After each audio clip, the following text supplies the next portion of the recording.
Hoy vamos a comenzar entonces con lo que tiene que ver con la literatura sapiencial, que entre otras cosas es como uno de esos temas quizás olvidados de la escritura.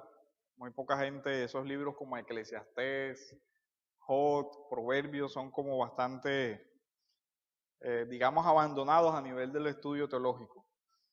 Quiero que leamos para comenzar el primer salmo, Salmos capítulo 1, versículo 1, donde dice: bienaventurado el hombre que no anda según el consejo de los impíos, ni se detiene en el camino de los burladores, ni se sienta en la silla de los burladores. En el camino de los pecadores, ni se sienta en la silla de los burladores. El principio de a pesar de que es un salmo, estamos hablando de un salmo sapiencial.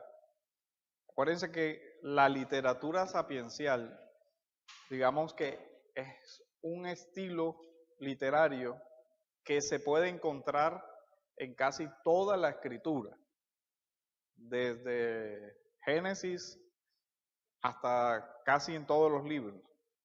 Pero lo que vamos a estudiar hoy son los libros que tienen preponderantemente una estructura de literatura sapiencial. Pero nosotros podemos encontrar proverbios, máximas, parábolas, diálogos sapienciales en los evangelios y en otros cuerpos de literatura. Las máximas de sabiduría pueden encontrarse casi dentro de cualquier grupo literario. Solo que nos vamos a ocupar en concreto de los libros que casi en su totalidad usan la estructura de literatura sapiencial. La estructura de la sabiduría desde la escritura está unida a la antítesis sabio, no sabio, por lo general justo, injusto. En el Salmo, en el capítulo 1, en el versículo 2 dice: sino que en la ley de Jehová está su delicia, y en su ley medita de día y de noche. El Salmo 37:31 dice: lleva en el corazón la ley de su Dios, y sus pasos no vacilan. Entonces miren que el Salmo 37:31 recoge también la ley como aquella que da discernimiento para los pasos. Entiéndase, la orientación de la vida, el camino, las decisiones concretas.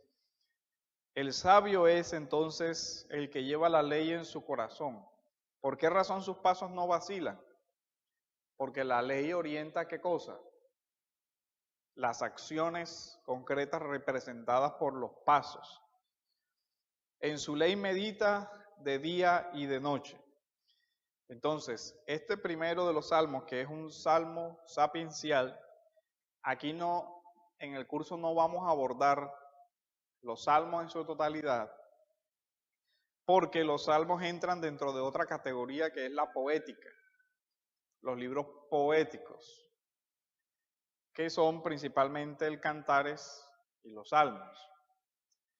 Pero sin embargo, como la literatura de los Salmos muchas veces usa el género sapiencial, por eso es válido comenzar con el Salmo. El primer salmo hace parte de muchos de los autores sapienciales. Este tipo de literatura se caracteriza por la reflexión, por la meditación, por el análisis que hace el creyente de la realidad a la luz de la palabra de Dios. Esta parte es muy importante porque nosotros vemos, por ejemplo, que hay cuerpos de palabra inspirada que han sido, digamos, revelados directamente por Dios por distintos medios, sueños, visiones, ángeles, etcétera, etcétera. Pero la literatura sapiencial se caracteriza porque no lleva esa expresión delante, así dice el Señor, sino que muchas veces va adelante, hijo mío, es decir, Padre, no hagas esto, no hagas lo otro. Parecería que es simplemente el consejo de un padre que le está dando a su hijo en una relación, digamos, paterno-filial únicamente. Pero el texto del Salmo nos dice que el sabio, el hombre piadoso, medita en la ley de día y de noche. Entonces, esa meditación en la ley es la que debe dar origen a la sabiduría. La sabiduría en la escritura se establece en principio como un don de Dios. Santiago 1.5, ¿quién lo puede leer? ¿Quién puede leer el texto de Santiago 1, versículo 5? Dice: Y si alguno de vosotros tiene falta de sabiduría, pídala a Dios, el cual da toda abundantemente y sin reproche, y les será dada. Entonces, en principio, el texto del Salmo nos está diciendo que parte de la responsabilidad del hombre piadoso es la meditación en la ley de día y de noche. Sin embargo, no es ese ejercicio meramente intelectual el que va a dar como consecuencia la sabiduría, sino que unida a la sabiduría que ya está manifestada en la ley de Dios, el hombre llega a ser sabio por la obra del Espíritu Santo obrando en su corazón. En el Salmo primero hay una distinción entre dos tipos de personas o entre dos tipos de sabiduría. Dice, la sabiduría del malo, que tiene un conjunto de decisiones, y la sabiduría del justo, o la sabiduría del mundo, del camino de los burladores, o la sabiduría del justo, que al final termina en el encuentro con Dios. Una sabiduría se deleita en la ley de Dios, la otra sabiduría se burla de aquel que se deleita en la ley de Dios. O sea, ahí van apareciendo los contrastes. Una sabiduría tiene una raíz como un árbol, la otra sabiduría no tiene una raíz, es una hierba seca. Entonces de ahí uno ve que la escritura ya está enseñando que hay ideas que no pesan igual. Hay ideas que tienen una raíz y hay otras ideas que se las lleva el viento. Ideologías y modas del mundo que simplemente son pasajeras. La idea de la sabiduría es que el hombre de Dios aprenda a pensar como Dios quiere que piense y aprenda a desechar todo mal consejo o toda sabiduría que no provenga de la Biblia. La sabiduría en la Biblia debe formar toda la visión que tiene el hombre de la realidad, del mundo. De ahí la importancia que le da este tipo de literatura al uso de la mente. Por eso técnicas tales como el proverbio en forma de acertijo, donde el creyente debe descifrar el acertijo por medio de prestar atención a las similitudes y diferencias, o a los contrastes, o a los símiles, a las metáforas, a los símbolos. De ahí que este tipo de literatura se vuelva como enigmática, porque por lo general no es una sabiduría transmitida de forma directa, sino que es una sabiduría que a la que el hombre debe llegar después de haber reflexionado.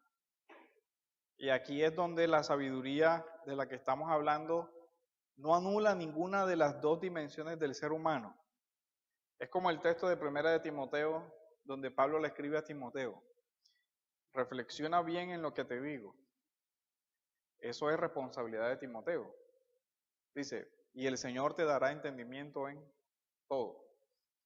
Eso ya excede la responsabilidad de Timoteo o las posibilidades mentales de Timoteo, porque ya está hablando de una acción de Dios. El Salmo 119, Versículo 18, por ejemplo, donde el salmista expresa la oración. Abre mis ojos para que yo vea las maravillas de tu ley. ¿Cuál es la responsabilidad del orante aquí? Leer, ¿cierto? El texto. Pero el orante expresa que hay una dimensión más allá de la mera comprensión gramatical, contextual, lingüística, literaria, etcétera, etcétera. Sino que él dice, abre mis ojos para que yo pueda ver, ¿qué cosa? Las maravillas de tu ley. Se supone que él ya está viendo la palabra, pero el salmista reconoce que hay una incapacidad en el hombre para percibir una sabiduría que vaya más allá de la letra. Y ahí es donde se va viendo que la sabiduría en la Biblia es un don de Dios.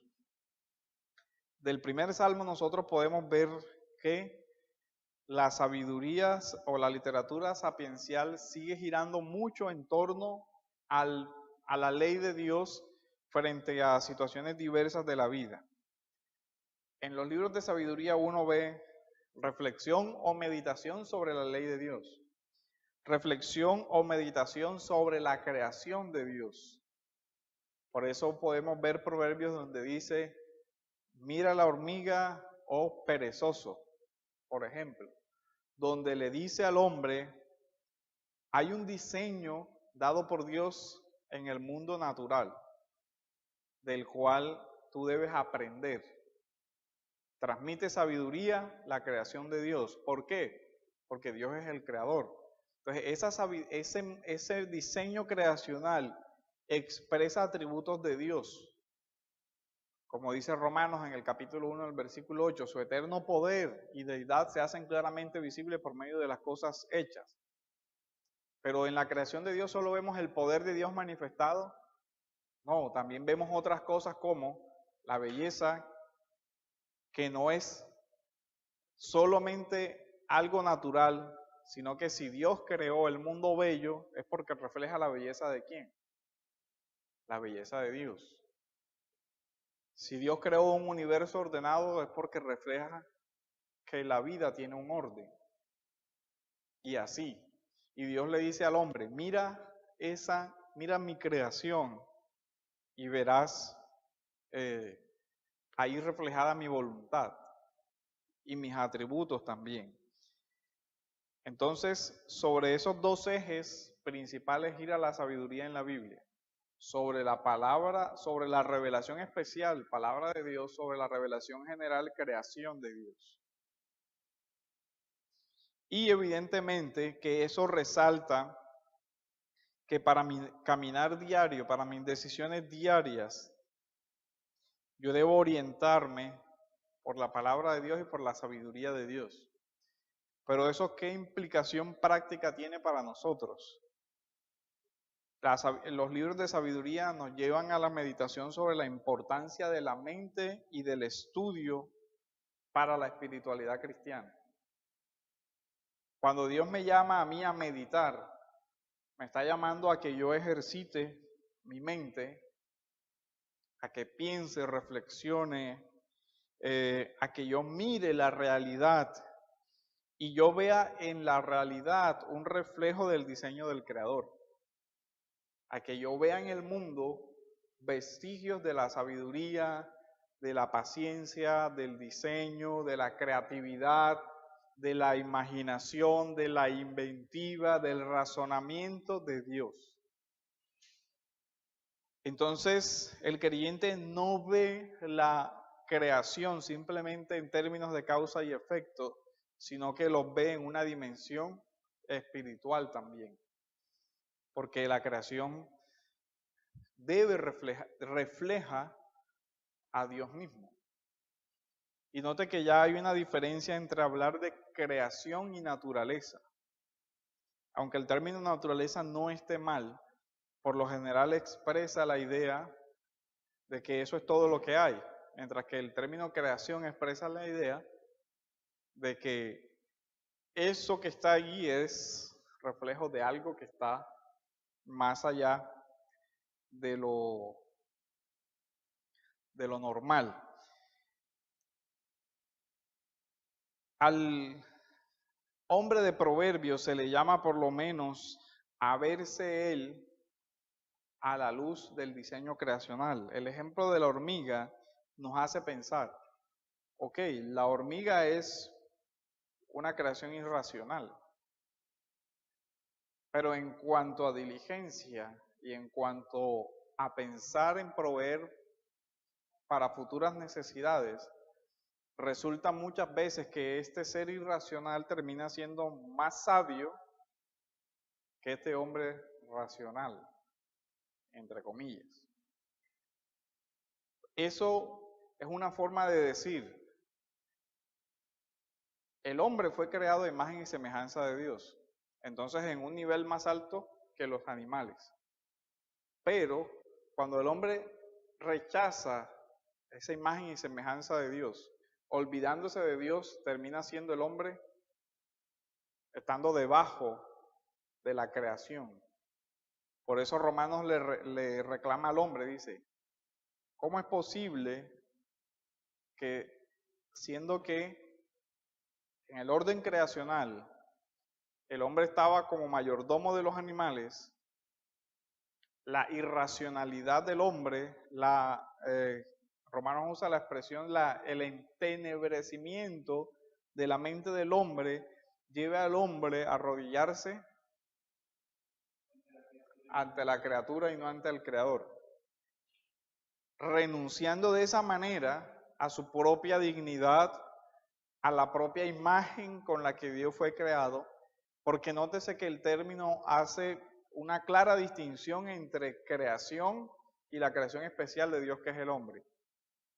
Cuando Dios comienza a crear, usted nota que se dice, hizo los animales según su especie, según su género. Según su especie, según su género. Y ese estribillo va en los 5 días de la creación. Pero en el 6º día de la creación, no dice que hizo al hombre según su especie y según su género, aunque el hombre también posee género, ¿cierto? No dice según su género. ¿Por qué? No dice según su género, sino según su imagen y semejanza. O sea, ahí hay un orden. Entonces, al hombre se le llama a ver en la creación el reflejo de Dios, pero solo sería el hombre el que tiene la capacidad de hacer eso. El animal no tiene la facultad de examinar, de percibir el mundo como ser en el mundo. O sea, él vive porque vive.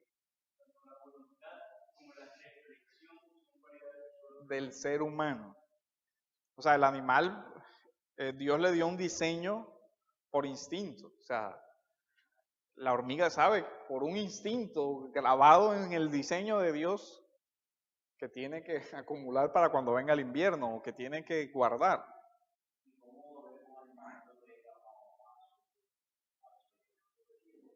¿Y cómo ve uno que un ser humano no lo hace? Entonces, aquí hay un diseño de Dios que se sigue observando, una ley natural que se sigue observando, y aquí hay una ley natural que se está vulnerando por parte del hombre. Y debería ser al revés. Pero resulta que eso se explica solo por la capacidad de autodeterminación que tiene el hombre. El hombre sí tiene una voluntad reflexiva que le permite decir sí o no, evidentemente con las consecuencias subsecuentes de su decisión. Mientras que el animal está programado instintivamente para que repita ese ciclo vital siempre. Sí, una voluntad instintiva, mientras que el hombre, el animal, es como un instinto realmente.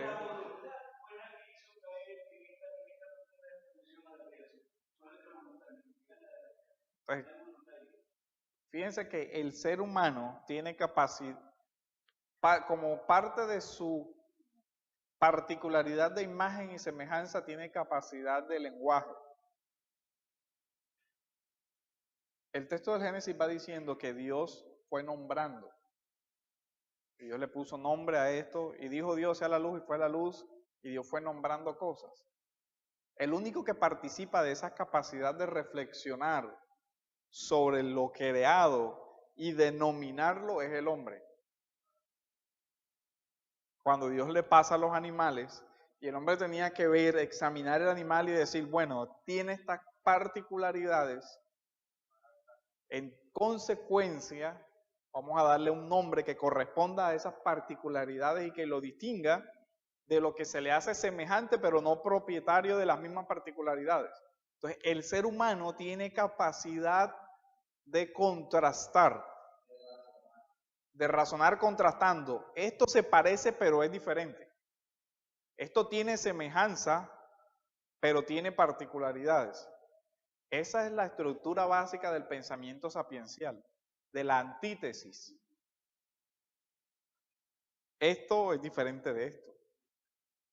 Entonces, la capacidad de identificar similitud y disimilitud es propia del ser humano.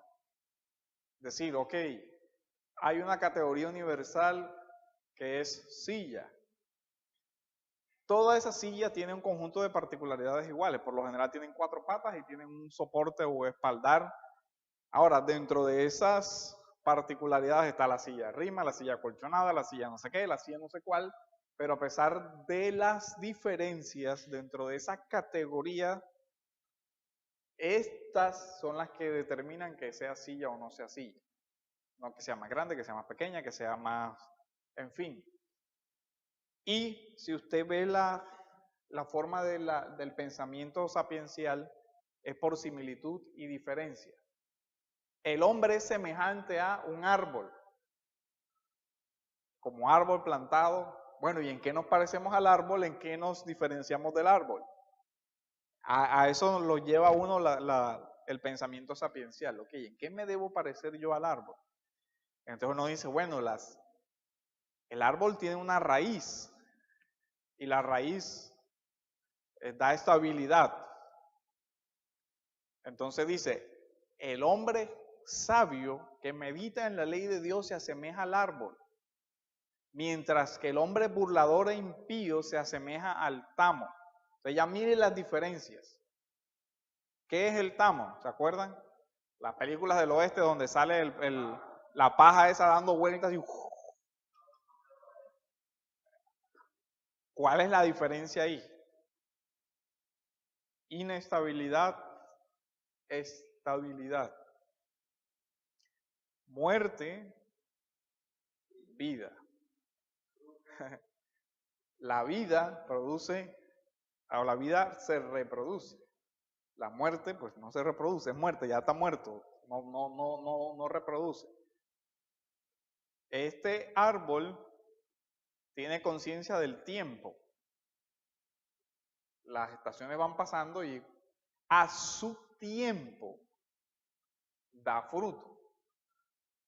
¿Eso qué quiere decir? Que el hombre debería aprender a discernir los tiempos en los cuales deben irse produciendo ciertos frutos. Yo debo ser capaz de discernir. Ya debería ser tiempo de yo estar casado. Ya debería ser tiempo de yo haberme graduado de la universidad. Ya debería ser tiempo de esto, porque ya yo tengo esa noción de tiempo. Ya yo voy en ciertas etapas. Y esa es otra particularidad que tiene el hombre. El hombre tiene conciencia de su tiempo y de que va a morir. Y tiene conciencia de trascendencia. Entonces, el sabio es aquel que no vive en su tiempo de aspirar a algo más allá de lo instintivo, de lo natural.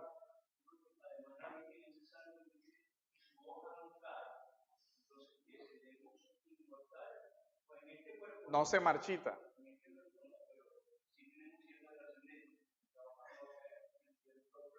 Y acuérdense que los sapienciales, Eclesiastes dice, Dios ha puesto eternidad en el corazón del hombre. El hombre busca trascender. El animal no construye un monumento para ser recordado. Pero es un atributo que Dios comunica al hombre, por eso aparece en Eclesiastés, dice, Dios puso eternidad en el corazón del hombre, o sea, nuestro deseo de no morir, ¿de dónde viene? De Dios.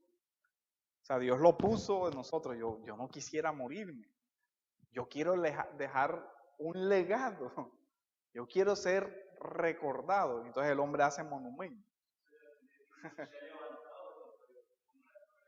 Claro, ahí hay eso sería en el lenguaje de los sapienciales un necio.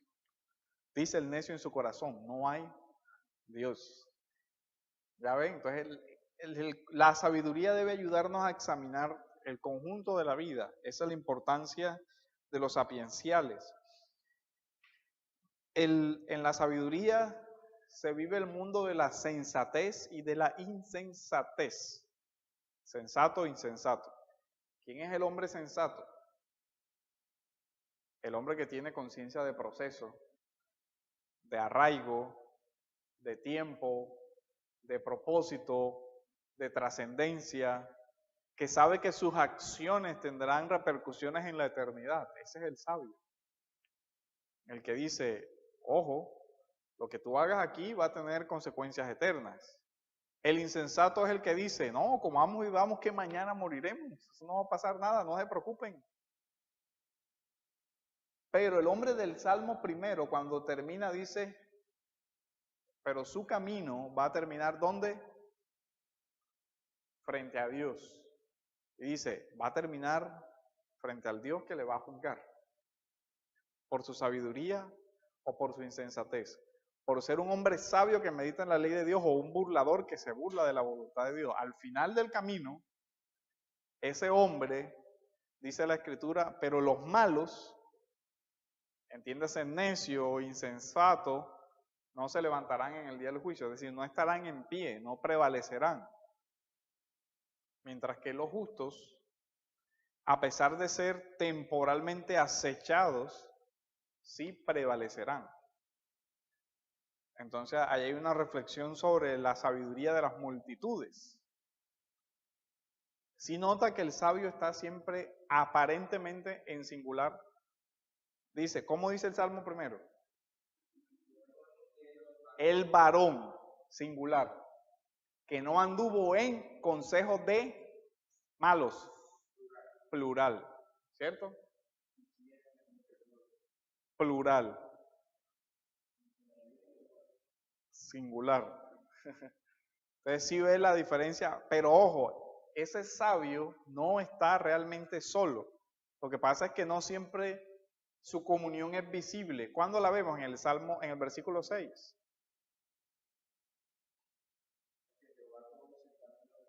Los justos. Ahora sí aparece un plural. ¿Ya ve la diferencia? Y aparece la congregación. Ya aparece la iglesia. Entonces el sabio realmente no estaba solo. Lo que pasa es que en determinadas circunstancias, él solo debe decidir por principio de su responsabilidad la decisión ética o el camino que va a tomar. Porque la iglesia no puede decidir por el justo. Nadie puede decidir por el otro, porque es un asunto de responsabilidad personal. O sea, mi obediencia a la voluntad revelada en la palabra de Dios no puede ser impuesta por el otro. No entraría como que él decidió sabiamente, sino que alguien decidió por él. Y eso solo es válido en los niños, que yo decida por él, porque él todavía no tiene la capacidad de hacer todo el ejercicio de similitud, diferencia, en fin, decidir conforme a todos esos criterios. Y muchos textos de la Biblia nos dan la indicación de que Dios dejó la creación para enseñar. No vamos a leer todos los textos, pero por ejemplo, Salmo 19 del 1 al 4, ¿se acuerdan? El famoso Salmo 19, que dice, déjenme recuerdo, es que tengo las versiones enredadas. En Reina Valera, ¿cómo dice? Los cielos cuentan la gloria de Dios y el firmamento anuncia la obra de sus manos. Un día a otro día declara sabiduría. Bueno, esa es otra versión. Un día a otro día emite sabiduría. La reflexión es la vivencia adecuada y reflexiva del tiempo me debe dejar a mi experiencia. O sea, si yo viví hoy y reflexioné, y vivo mañana y reflexiono, un día a otro día debe ir acumulando riqueza de sabiduría. Y el principio de la riqueza de sabiduría nos va a la tradición. En el famoso diccionario Kittel se usa, en la introducción se usa ese texto, dice un día a otro día, una noche a otra noche. Y después dice una generación a otra generación.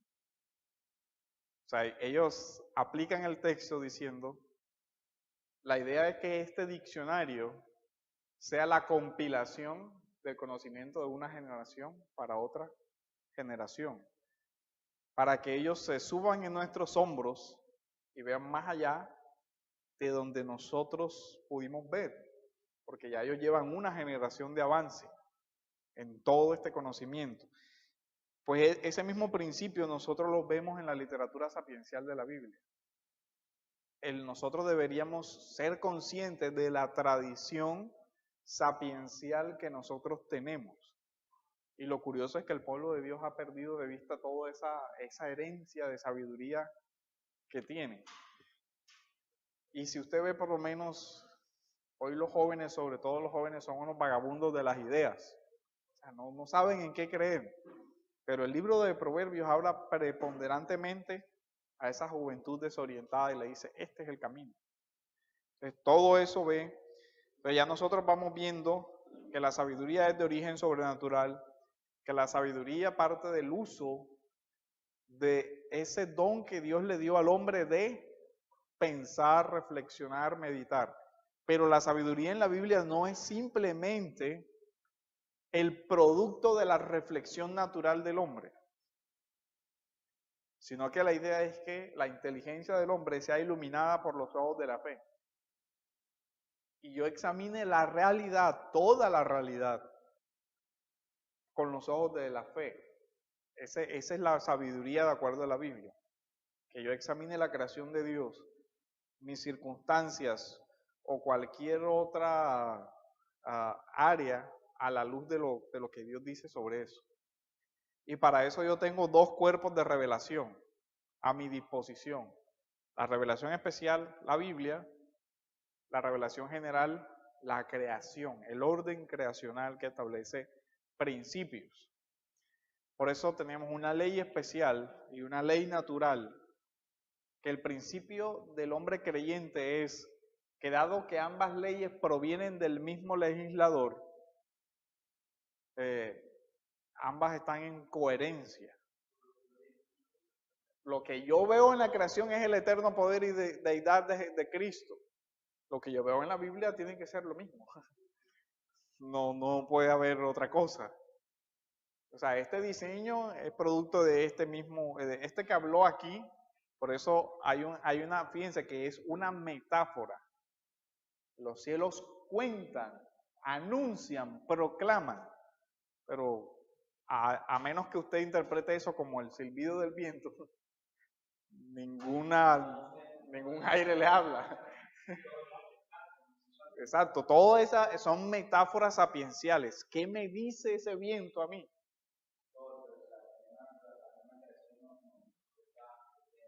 Ajá.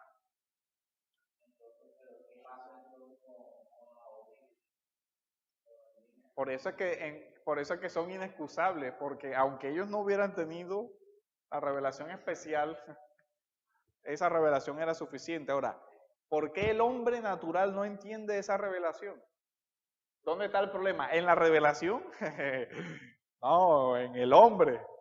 Por eso Romanos dice, el problema es la mente entenebrecida del hombre. Por eso el hombre no puede ver eso.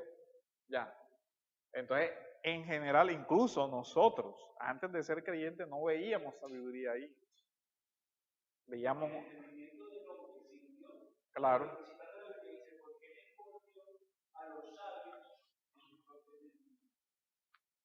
claro. Entonces, la sabiduría nos lleva a leer también ese otro libro de la creación.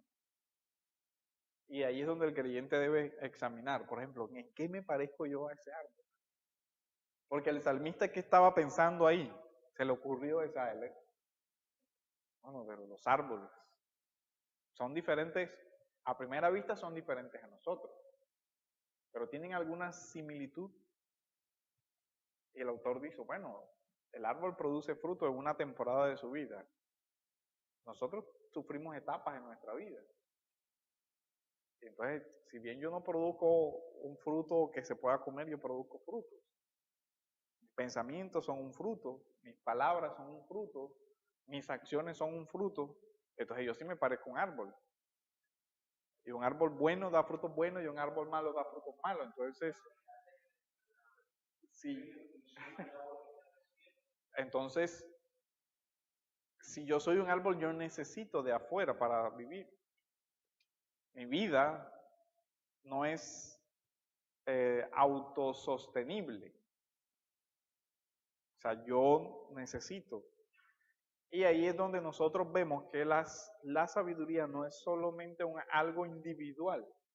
Que la sabiduría en la Biblia no es algo que yo tengo, lo que obtuve como fruto únicamente de mi reflexión personal, aunque yo debo hacerla. Pero yo debo vincularme con la sabiduría que heredé.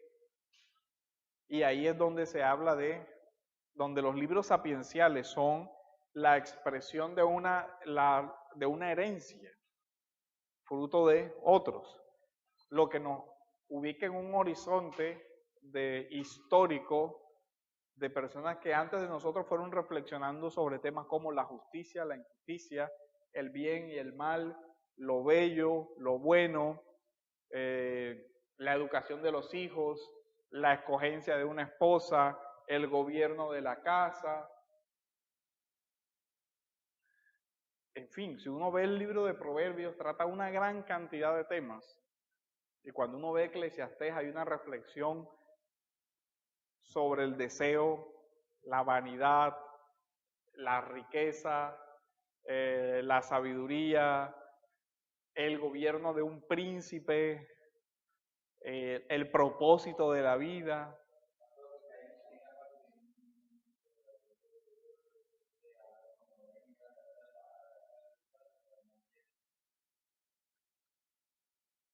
Acuérdense que la comida era lugar de fraternidad, pero en los banquetes se daban, digamos, si eran banquetes comunitarios, se sentaba, entre comillas, cualquiera que tuviera la riqueza para estar ahí. Pero muchos de esos banquetes eran abiertamente inmorales. Entonces le está diciendo, no es sabio esa comunión con. Es mejor. Esa es una reflexión sobre la amistad. O sea, ¿con quién te sientas a comer? Porque es que acuérdense que en el mundo de la Biblia, la comida, bueno, para nosotros eso no tiene como esa connotación. Pero la comida era símbolo de fraternidad, de unión, de reconocer a esa persona como honorable y como igual. Entonces, para ellos ese mundo era raro. O sea, hoy uno va a un centro comercial y tú te sientas en la mesa que tú veas con el que esté ahí, no lo conoces y eso no significa nada. Y cualquiera que te vea ahí sentado, dice, pues, no piensa nada sobre eso porque para nuestra cultura eso no refleja valores. Pero en el mundo antiguo, si a ti te veían en la mesa de alguien, era porque se entendía que tú tenías una comunión con esa persona. Entonces, si yo estaba en la mesa de una prostituta, eso al mundo le decía, o sea que él considera que por lo menos eso es honorable. Uy, yo no me junto con él. O sea, es diferente, para nosotros eso casi no tiene. Nosotros invitamos a comer a nuestra casa casi que que es cualquiera, o sea, no tenemos un criterio ético para tomar una decisión de esas. ¿Viste? Es eso, o sea, no, te invito a comer y ya.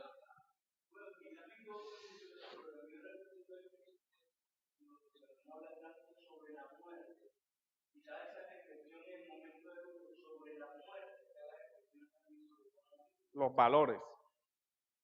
Entonces, es importante para el mundo de la sabiduría bíblica aprender de la experiencia de los demás. Aprender que todos necesitamos del camino recorrido por otros. Por eso el camino de los justos. Entonces nosotros debemos aprender del camino que otros han recorrido antes que nosotros. Aprender que la iglesia es una comunidad de redimidos durante muchos tiempos que ha ido acumulando riqueza de conocimiento y de comprensión de la vida. Y miren, hoy hablaba en la oficina porque se presentó hoy un evento y uno nota hoy que los mayores no se preocupan por orientar a otras personas. Y es más, que personas que llevan muchos años se comportan como si fueran los niños. Yo tengo un muchacho que tiene como 20 y pico y una persona que tiene 40 y pico. Y los mismos chistes, la misma mamadera de gallo, el mismo desorden. Y me dice, aquí pasa algo raro. Aquí pasa algo raro, o sea, y eso se está viendo en nuestra colectividad. Uno ve, no es que de pronto una persona adulta deba vestir mal, pero a veces uno ve una persona muy adulta vestido como si él tuviera 15 años. Y me dice, ¿qué visión de la vida tendrá él? Cuando uno ve una persona de 50 años con una cresta aquí, con un suétercito de esos pegado y con un pantalón de esos botica campana como si fuera cualquier quinceañero, uno dice, ¿cuál será la visión de su vida? O sea, sí, porque si uno ve a un muchacho de 15, uno dice, ese pobre muchacho está desorientado en la vida. ¿O no? Uno dice, la forma como viste quiere decir que tiene unas ideas que él todavía le están haciendo cortocircuito ahí en la cabeza. Pero cuando uno ve a alguien de 50 y más años así, dice, bueno, para mí que tiene un cortocircuito en la cabeza, o sea, él no pasó esa etapa. Entonces, preocupante. Y las reacciones frente a la vida son bastante insensatas todavía, son bastantes decisiones insensatas, no reflexivas ni siquiera. ¿Y por qué hiciste eso? Ah, no, yo no sé, me gustó y guay, lo hice. Que me conteste eso un muchacho de 12 años, bueno, listo, él todavía su dominio propio lo está ejercitando y los impulsos lo dominan, ok. Pero si ya contesta así, una persona de 50 y más, yo diría, ¿dónde está su ejercicio de reflexión que ya a esa edad tuvo que haber acumulado un mundo de sabiduría? Grotesco. Entonces, ese es, digamos, el objeto de la literatura sapiencial en la Biblia. Entonces, la sabiduría no es solo un esfuerzo individual de estudio y de meditación, sino también ser conscientes de una tradición que hemos recibido, de una sabiduría que ha sido pensada y de un peregrinaje que ha recogido la historia. En este caso, pues la historia del pueblo de Dios. Desde José, que José es calificado como sabio, ¿se acuerdan? Desde ahí comienza la tradición sapiencial, desde Salomón y todo lo demás. Pero fue recogida, entonces uno ve que hay máximas sapienciales en Génesis. Pero no nos vamos ahora a rastrear cada versículo sapiencial en la Biblia porque imagínense ustedes, no podríamos. Y uno ve los mashal, las parábolas y los proverbios de Jesús, y eso es literatura sapiencial. Pero como el género principal es evangelio, no vamos a estudiar los evangelios en sus particularidades. Pero el objeto del curso es que usted reconozca eso. Ah, esto es un proverbio, este es un diálogo sapiencial, esto es un dicho Este es un canto sapiencial. Ok, esto me estoy ubicando dentro de este cuerpo literario y cuáles son los cánones para esa interpretación. Entonces, los objetivos generales serían eso, reconocer la sabiduría como un género particular en la Biblia, las fuentes de la sabiduría y los principales temas de los que se ocupa la sabiduría. En cuanto a conocimiento, entender el género sapiencial, entender que es una literatura sapiencial, conocer las características literarias del género sapiencial, aprender las pautas para interpretar el género sapiencial en sus expresiones simbólicas, metafóricas, de paralelismos que son propios del sistema sapiencial. Precisar las similitudes y diferencias entre la poética o la literatura poética y la sapiencial, porque van muy unidas. Por lo menos usted encuentra un salmo que es literatura sapiencial, pero de forma poética, no en forma de acertijo o de proverbios, sino en poesía. Y entender los aspectos esenciales de los libros sapienciales, en los afectivos, apreciar la sabiduría de la que somos herederos como pueblo de Dios. O sea, sentir esa afinidad con la sabiduría que Dios nos ha dejado ahí consignada en su palabra. Ser guiados en nuestra vida diaria tomando decisiones sabias que correspondan con la voluntad de Dios y con el diseño de la creación. Crecer en sabiduría para compartirla con los hermanos que la necesitan y usar nuestra experiencia de aprendizaje en estos libros para enseñar a otros hermanos. Y anunciar a los jóvenes, sobre todo, la necesidad de vincularse con esa historia de sabiduría. Transmitir en los contextos de discipulado los principios de la sabiduría de Dios. Y los requisitos para la materia son varias lecturas que están en el plan de estudio. En esta primera semana vamos a ver el plan de curso, que es este. Vamos a asignar las tareas individuales que ustedes la tienen en el punto 2 del programa, en el literal A, las lecturas que tienen que hacer. Y vamos a ver una introducción a la literatura sapiencial, las características de la literatura sapiencial, el libro de Proverbios, Eclesiastés y Job. Son los libros sobre los que vamos a trabajar. Esos 3 libros solamente. Algunos salmos sapienciales se comentarán y algunas otras cosas, pero esa sería la generalidad. El programa ya ustedes lo tienen en el grupo. Además, no sé si Juanca lo va a enviar los correos. Pues las lecturas, también los materiales de lectura están se le envían al correo. Entonces, hasta aquí la presentación del plan de curso. Vamos a hacer un descanso para la primera clase o la primera lección.